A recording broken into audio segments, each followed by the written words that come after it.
आपलं आयुष्य बाहेरच्या परिस्थितीने नाही तर आपल्या विचारांनी घडते.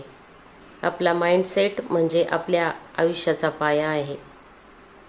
जर आपण म्हणत राहिलो की माझ्याकडून नाही होणार तर खरंच होणार नाही. पण जर आपण ठामपणे ठरवले की मी शिकेन, मी प्रयत्न करेन, तर मार्ग नक्की सापडतो. 2 प्रकारचा माइंडसेट असतो. एक फिक्स माइंडसेट आणि दुसरा ग्रोथ माइंडसेट. फिक्स माइंडसेट जो असतो तो म्हणतो मी असा आहे, मी बदलू शकत नाही. पण जो ग्रोथ माइंडसेट असतो तो म्हणतो मी आज कमी आहे पण मी उद्या नक्कीच चांगलं काहीतरी करू शकतो किंवा चांगला होऊ शकतो.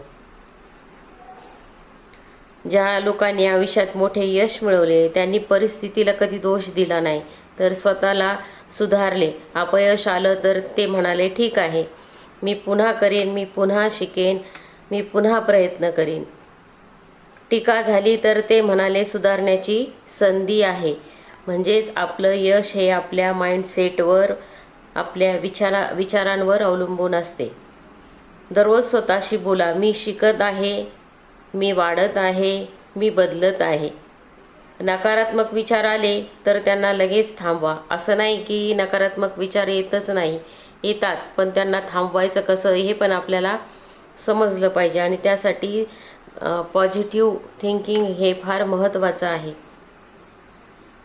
मी नाही करू शकत या वाक्याऐवजी मी प्रयत्न करेन, मी प्रयत्न करून बघतो असं म्हटलं तर नक्कीच आपल्याला त्याचा फायदा होतो आणि उपयोग पण होतो.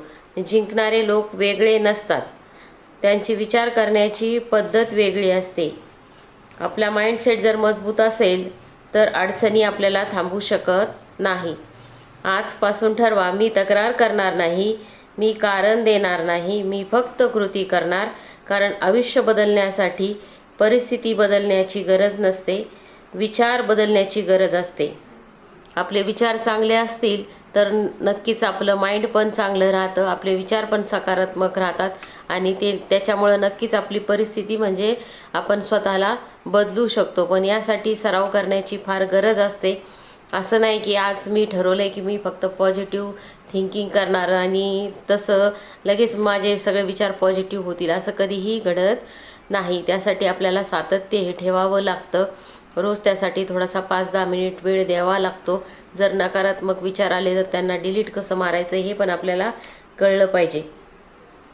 परिस्थिती बदलण्यासाठी खरंच विचार बदलण्याची गरज असते.